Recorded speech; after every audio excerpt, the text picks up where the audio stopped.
नमस्कार, आप देख रहे हैं गहोई समाज न्यूज़। तो सबसे पहले सर मैं आपसे आपका परिचय जानना चाहूँगी। मेरा नाम राम गोपाल गुप्ता डल्लू है।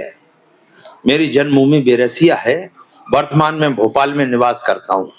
जी सर, तो अभी जो चुनाव माहौल चल रहा है उसमें आप एक दावेदार के रूप में खड़े हैं। तो मैं आपसे ये जानना चाहूँगी कि वर्तमान में और जब से समाज से आप जुड़े रहे हैं, क्या कार्य आपने समाज के लिए किए, उस पे आप क्या कहना चाहेंगे? मैं सन 2010 से सक्रिय समाज सेवा में आया हूँ, गहोई समाज की। वो गहोई समाज से हटकर मैं सेवा में 17 साल की उम्र से आ गया था। आज से 43 साल पहले मैंने समाज सेवा चालू कर दी थी, जो कि निरंतर जारी है। सन 1982 में बेरसिया में, जहाँ मेरी जन्मभूमि है, सर्वप्रथम में रेंज चौराहे मंदिर माताजी का, उसका मैं अध्यक्ष बना। उस समय वो माताजी की मूर्ति एक अलंगे के रूप में थी और धीरे धीरे सन 82 में जब मध्य प्रदेश सरकार ने चंबल में 2 डाकू हुआ करते थे, माधो सिंह, मोर सिंह, जब उनका समर्पण हुआ तो करीब करीब आधे से ज्यादा डाकुओं ने अपना समर्पण कर दिया था। इसके बाद उसमें से एक आदमी ने बंदूक नहीं रखी।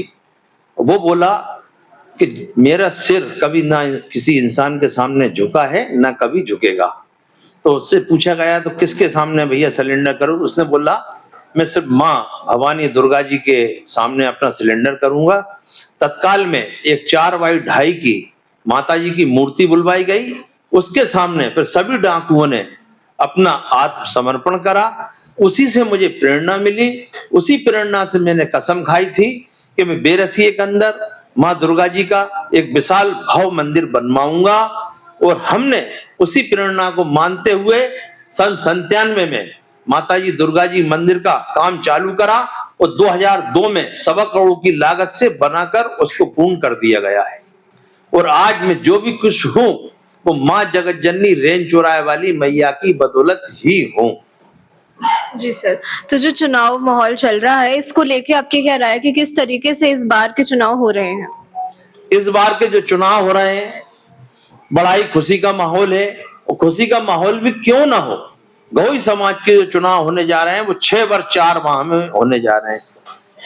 मैं ये नहीं बोलूंगा कि क्यों होने जा रहे हैं, मगर खुशी का माहौल इसलिए कि गहोई समाज के चुनाव में किंतु परंतु होंगे नहीं होंगे, ये सवाल पे सवाल उठते जा रहे थे।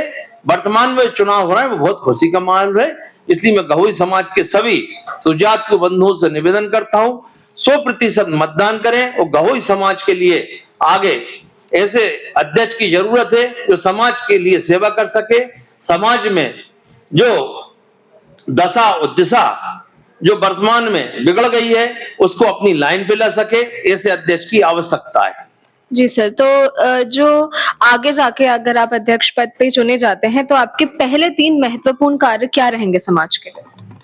यदि गहोई समाज के अंदर मैं चुनकर आता हूं तो जो गहोई बंधु पत्रिका हमारी गहोई समाज की एकमात्र पत्रिका है, गहोई बंधु। सर्वप्रथम मैं गहोई बंधु का नियमित हर माह उसका जो संचालन होता है उसको नियमित रूप से करूंगा और उसका विस्तार करूंगा। और इसी क्रम में गहोई समाज का जो गहोई भवन है बहुत ही छोटी सी जगह में बसा हुआ है। भाई एक मोटरसाइकिल भी जाकर हम खड़ी नहीं कर सकते हैं।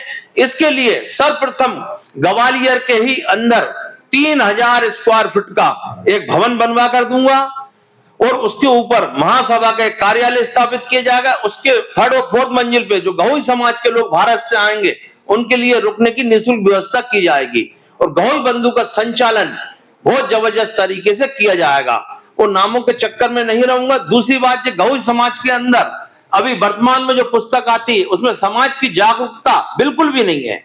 इसके लिए मैंने अपने मन में एक प्लान बनाया है। गहोई समाज की जो पत्रिका आएगी उसमें एक पुरस्कार रखा गया है। 1000 का प्रथम पुरस्कार, 551 रुपए का द्वितीय पुरस्कार, 251 का तृतीय पुरस्कार। वो इस बात के लिए रहेंगे 2 पेज के गहोई समाज के लोग बच्चे, बेटी, बेटियां कैसे जागृति लाएं, कैसे वो समाज से जुड़े, इसके लिए हर माह लेख बुलवाया जाएगा। जिसका लेख अच्छा होगा उसको प्रथम, द्वितीय, तृतीय पुरस्कार दिया जाएगा। जी। आखिरी सवाल मेरा आपसे ये मेरा मैडम ये पहला कार्य हुआ है, दूसरा कार्य और सुनिए। जी सर। दूसरा कार्य मेरे द्वारा यदि मैं चुनकर आता हूं, सर्वप्रथम 20 कमरों का 60 बच्चियों के लिए 3 साल के अंदर छात्रावास बनवा कर दिया जाएगा।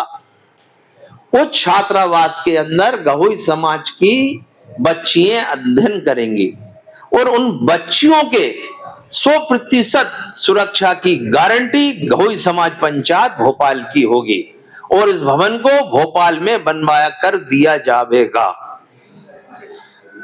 तीसरा काम, गहोई समाज की जो सदस्यता शुल्क 500 रुपए है, इसको घटाकर 100 रुपए किया जाएगा। वो 100 रुपए के साथ साथ 1 वर्ष के अंदर 1 लाख से पार गहोई समाज के सदस्यों की संख्या कर दी जाएगी और इसके लिए एक मिनी कार्यालय, अपना स्वयं का निजी कार्यालय भोपाल मेरे ऑफिस में खोला जाएगा। इसके लिए ना तो महासभा से 1 पैसा लिया जाएगा, ना ही महासभा के कर्मचारियों को रखा जाएगा। इसके अंदर मैं गहोई समाज के एक कपल को रखूंगा जिनका वेतन मैं अपनी खुद की निजी पूंजी से दूंगा। वो हर माह कम से कम 10,000 सदस्य, 15,000 गहोई समाज के नए सदस्यों को 100 रुपए में सदस्य बनाकर वो जोड़ेंगे। इसका प्रयास मैं निजी पैसे से खर्चा करके बनवाने की कोशिश करूंगा। यदि मैंने महीने में 10,000 भी सदस्य बनवाए तो 1 साल के अंदर 1,20,000 सदस्य बनेंगे और मैं तत्काल प्रभाव से 16 साल के बेटा और 16 साल की बिटिया को भी इस निर्वाचन में सदस्य बनाकर जोड़ूंगा। क्योंकि आज बेटा बेटी की उम्र 16 वर्ष है। जब 2-3 साल बाद जब चुनाव का मौका आएगा, वो बिटिया और वो बेटा शौक से जब वोट महासभा का डालने जाएंगे तो वो गहोई समाज से जुड़ेंगे। सर, ये जो आपने किताब छापी है सामाजिक परिचय, ये जो हमारे साथ इस समय मौजूद भी है, इसमें क्या है और जो समाज के लोग हैं क्या प्रेरणादायक चीज इसमें मौजूद है और क्या वो इसको पढ़ के क्या एक अच्छी चीज पा सकते हैं?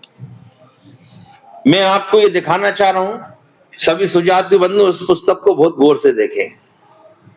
ये मेरा वचन पत्र, संकल्प पत्र है डल्लू गुप्ता का और आज तक के इतिहास में डल्लू गुप्ता ने जो बोला है वो करके दिखाया है।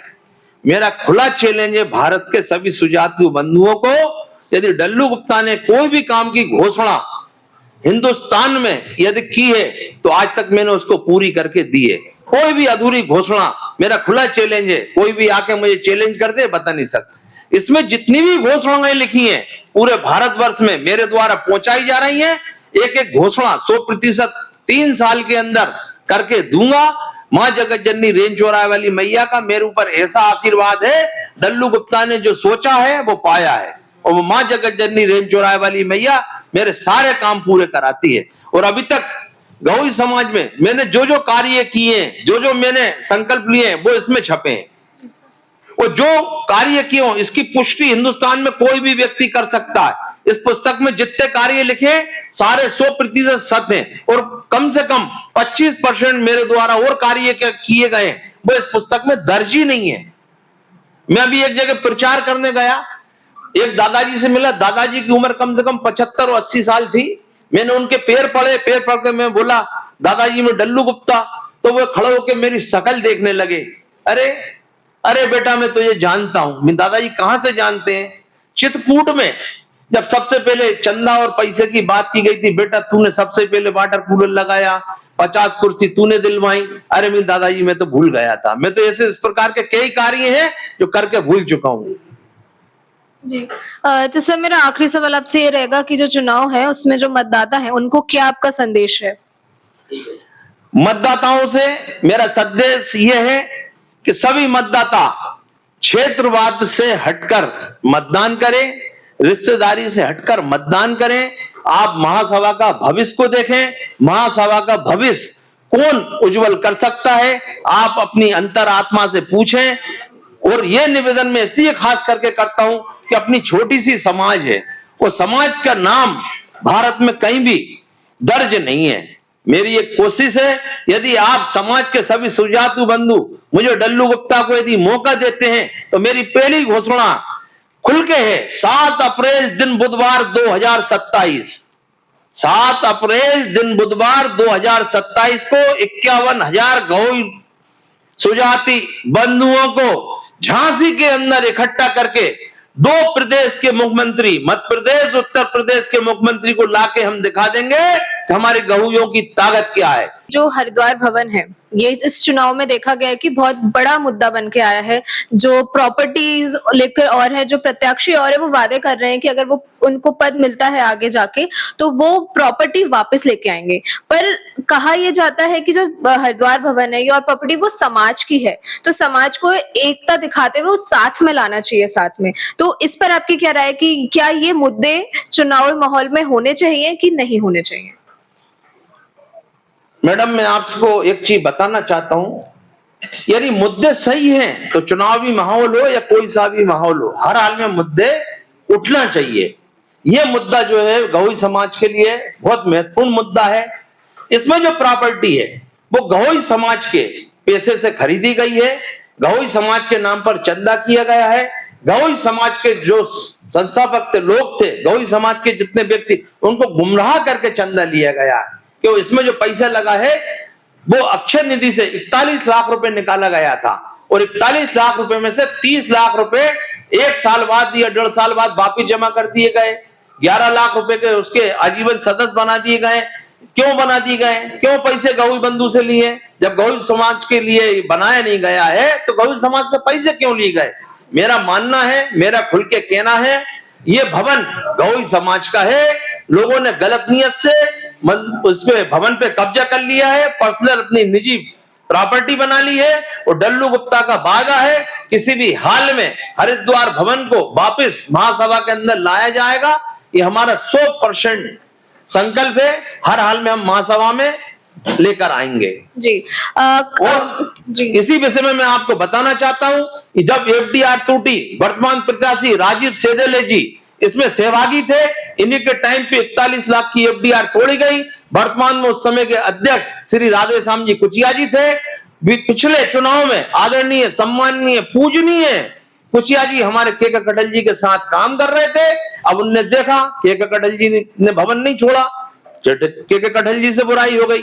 अब उनने हाथ रखा है हमारे नए सम्माननीय अध्यक्ष पद के प्रत्याशी राजीव सेदेले जी पर, उनको तैयार कर लिया कि अपन इस भवन को कैसे हड़पेंगे। तो आज कुचिया जी राजीव सेदेले जी के साथ हैं भवन को हड़पने के लिए। मन मेरे रहते हुए यदि मैं अध्यक्ष चुनकर आता हूं तो भवन को महासभा में लेकर आऊंगा। बिल्कुल सर। और यह भी देखा गया और ये मुद्दा उठाए कि जो युवा हैं इस चुनाव में देखा गया है कि उन्होंने दूरी बना के रखी है, उस तरीके से उनकी भागीदारी नहीं दिखी गई है। तो अगर आप चुनाव के बाद पद पर आते हैं तो किस तरीके से उनकी भागीदारी आगे समाज के कार्यों में आप, हम उम्मीद करते हैं कि आप उनको एक अच्छे तरीके से इन्वॉल्व करेंगे आगे कार्य। तो इस पे क्या कहना चाहेंगे कि क्या आपकी योजनाएं रहेंगी आगे? हमारी योजनाएं गौड़ समाज के युवक एवं युवतियों के आगे लाने की है। इसके लिए हम सर्वप्रथम हमारे गौड़ समाज के जो बेटा बेटी के माँ बाप हैं, हम उनको दोषी मानते हैं। गौड़ समाज का यदि कोई भी कार्यक्रम होता है, कार्यक्रम हमारे मैथिली शरण गुप्त जयंती है, हमारे समाज में अन्नकूट बहुत ही धूमधाम से मनाया जाता है। भारत के अंदर कोई दूसरी समाज के अंदर अन्नकूट उत्सव इतनी धूमधाम से नहीं मनाया जाता है। आप ग्वालियर में देखिए, आज 1 महीने हो गए, हर संडे को 5-5 अन्नकूट होते हैं। तो अपन अपने बच्चों को साथ में नहीं ले जाते। जब तक माँ बाप अपने बच्चों को साथ में नहीं लेके जाएंगे तब तक गौड़ समाज में बेटा बेटियों में जागृति पैदा नहीं होगी। मेरा तो सर्वप्रथम उन माँ बापों से हाथ जोड़ के निवेदन है, अपने बच्चों को साथ में ले जाएं, अपनी समाज से जोड़ें। जब समाज के कार्यक्रमों में आगे जाएंगे तो खुद ब खुद एक्टिव होंगे समाज के प्रति। और रहा सवाल मेरा, तो मैं युवाओं का अलग से सम्मेलन कराऊंगा, युवाओं को हर समय हर संभव मदद करूंगा और उनको गौड़ समाज से आगे लाके जोड़ने की पूरी कोशिश करूंगा। जी सर, जैसे आपने राष्ट्रकवि मैथिली शरण गुप्त की बात की, तो इसी सिलसिले में देखा गया है कि पहले भी और अभी भी उनको भारत रत्न दिलाने को लेकर बात की गई है। अगर आप आगे जाके आपको मिलता है, आप महासभा से जुड़ते हैं, तो इस मुद्दे को आप किस लेवल तक लेके जाएंगे और क्या आपकी इसको लेके आगे की कार्य और योजनाएं रहेंगी? मेरी योजना तो मैडम सीधी सट साफ साफ है। ज्यादा मुझे ना तो बातें करना आता है ना बोल बच्चन ज्यादा आते हैं।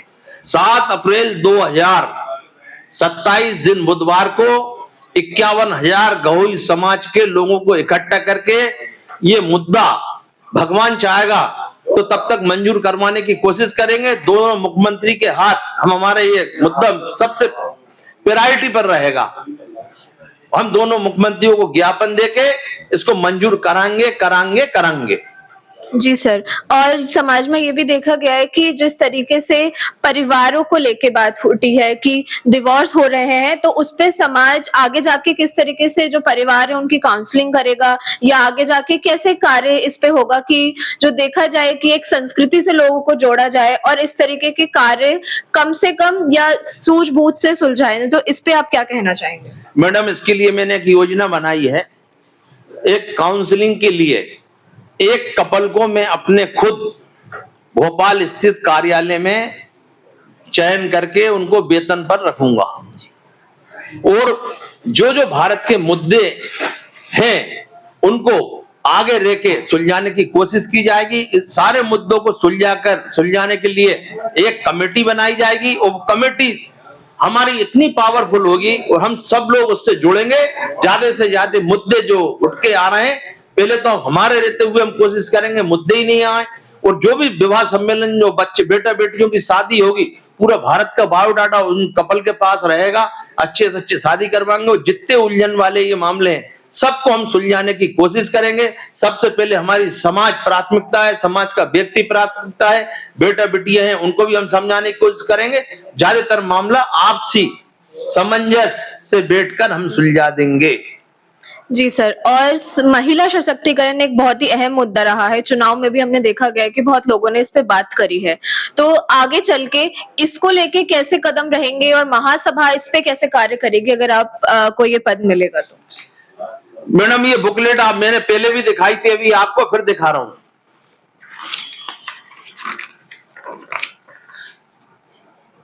इस बुक में 7वें नंबर पे मैंने स्पष्ट लिखा है, मेरे द्वारा कोई भी नियुक्ति नहीं की जाएगी। महासभा का जो अधिवेशन होगा उसमें महिला मंडल के चुनाव, नवयुवक मंडल के निष्पक्ष चुनाव और वरिष्ठ संघ के चुनाव निष्पक्ष करा दिए जाएंगे। जब चुनाव होंगे तो महिलाओं में खुद ऑटोमेटिक जागृति बढ़ेगी। आज देख रहे हैं पूरे भारतवर्ष के अंदर गौरी समाज के अंदर प्रत्येक व्यक्ति में वोट डालने का कितना जोश है। अरे इसके पहले उन गवैयों को पता ही नहीं था कि हम गवई हैं। जो 2-2, 300 किलोमीटर दूर 10-10 वोट बैठे हैं उनको जो नहीं मालूम हम गवई हैं, मगर इस चुनाव ने यह बता दिया कि हम भी गवई हैं। क्योंकि 10 मंत्री के पद, 9 उपाध्यक्ष के पद, 4 महामंत्री के पद, 2 कोषाध्यक्ष के पद और 4 अध्यक्ष के पद, 29 पदों पर चुनाव लड़ रहे हैं। एक एक वोटर के पास 29 आदमी के फोन जा रहे हैं, तो उन्हें एहसास हो रहा है कि गौरी समाज के चुनाव है। अभी तक तो गौइयों को यही पता नहीं था कब चुनाव हो जाते हैं। इस बार एक एक गौई के पास 29, 50 फोन पहुंच रहे हैं, तो वो बहुत खुश होकर वोट दे रहे हैं। इसी प्रकार महिलाओं के चुनाव होंगे, महिलाएं अपनी दूसरी महिलाओं को फोन करेंगी, क्यों महिलाओं के वोटर महिला रहेंगी तो उनमें भी जागृति आएगी।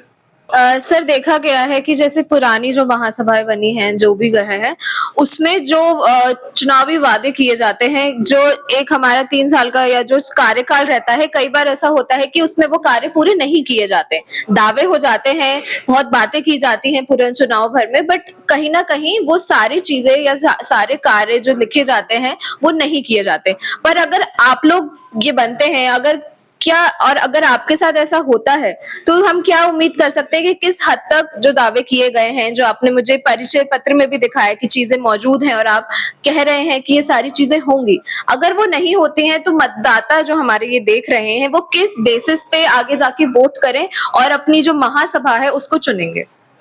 मैडम, मेरा तो साफ कहना है, मैंने अभी आपको पहले जो बताया था, इस बुकलेट में जितने भी बातें हैं डल्लू गुप्ता ने जो वो बोला है आज तक के इतिहास में किया है, और मेरा इतिहास आप उठाकर देख लें। मेरे द्वारा समाज के अंदर जितने कार्य किए गए, यदि चारों प्रत्याशी में कोई भी आदमी 3 काम गिना दे समाज में, उनने क्या किया? कुछ नहीं। हम बोलेंगे आज हम राष्ट्रपति भवन खरीद लेंगे। अरे भैया तुम अभी तक क्या करा है, ये तो बता दो। वो बोलेंगे हम 5 विधायक बना लेंगे 3 सांसद। अरे भैया एक आध दो तुमने नगर पालिका अध्यक्ष बनवा दिए हो तो बता दो। वो कहते हैं हम हरिद्वार भवन वापस ले आएंगे। भैया 2000 की फोटो कापी नहीं लगा पाए, हरिद्वार भवन कहां से वापस ले आएंगे? जी। तो डल्लू गुप्ता जो कहता है सो करके दिखाता है। और मैंने तो उस दिन मंथन में 5 अक्टूबर 2025 दिन रविवार को ग्वालियर के अंदर स्पष्ट रूप से बोल दिया था कि 3.25 साल के अंदर डल्लू गुप्ता यदि अध्यक्ष बनता है तो इस्तीफा देकर चुनाव करा लेगा। जो कहता हूं सो करता हूं। जी। देखा गया है कि जो पद हैं वो कहीं ना कहीं ऐसे आ रही है अफवाह या व्हाट्सएप फॉरवर्ड हमें समाज के ग्रुप से देखने को मिले हैं कि परिवार वालों को ऑलरेडी बांटे गए हैं या ये बातें चल रही हैं। और चुनावी माहौल में ऐसा देखा गया है कि परिवारवाद बहुत अच्छी तरीके से उभर के सामने आ रहा है, लोग इस पे बहुत चर्चाएं कर रहे हैं। तो अगर आप पद आगे आपको मिलता है तो इस पे क्या आपकी राय है, क्या ये सही है या गलत है और किस तरीके से आप कार्य करेंगे इस पे? मैडम इस मामले में मेरा स्पष्ट सभी सुजातीय बंधुओं से कहना है, मैं परिवारवाद के लोगों को रखूं या मेरे दोस्तों को रखूं या मेरे समाज के सुजातीय बंधुओं को रखूं, उनको मैं 6 महीने का मौका दूंगा समाज के कामों के लिए करके दिखाएं। यदि वो 6 महीने में समाज के अंदर कोई कार्य करने में समर्थ नहीं रहे, वो कार्य नहीं कर पाए, तो ये डल्लू गुप्ता का वायदा है, उनको हटा दिया जाएगा और नए उनकी जगह नए जो समाज के प्रति रुचि रखते हैं, कार्य कर सकते हैं, उनको रखा जाएगा। जी। और मेरे द्वारा स्पष्ट कर दिया गया, ना तो महिला मंडल की अध्यक्ष नियुक्त की जाएगी, ना युवक मंडल का, ना वरिष्ठ संघ का, सबके चुनाव कराए जाएंगे। सर जैसे मैं आपके ये सामाजिक परिचय पत्र देख रही थी, इसमें मैंने देखा कि आपने 2007 से लेकर 2025 तक निशुल्क विवाह सम्मेलन बहुत करवाए हैं, बच्चियों के योगदान, शादी के जो कन्यादान है बहुत करे हैं। तो आगे भी ऐसी योजनाएं रहेंगी और इस योजना के बारे में भी आप थोड़ा बताइए। मैडम मेरे द्वारा 2007 से अभी तक लगभग 2500 कन्याओं की शादियां करा दी गई हैं। वर्तमान में मेरा गवई समाज को ये संदेश है, गवई समाज के जब 5 जोड़े इकट्ठे हो जाएंगे तो मैं 5 जोड़ों की शादी तत्काल 30 दिन के अंदर करवाने की कोशिश करूंगा। मगर शर्त यह है कि जब तक गवई समाज के 5 जोड़े इकट्ठे नहीं होंगे तब तक विवाह सम्मेलन नहीं कराया जाएगा। वो जो 5 कन्याओं की शादी कराई जाएंगी वो मेरे निजी व्यक्तिगत खर्चे से कराई जाएंगी, इसमें महासभा का एक भी पैसा नहीं लगाया जाएगा। ये योजना जब तक मैं अध्यक्ष हूं तब तक जारी रहेगी।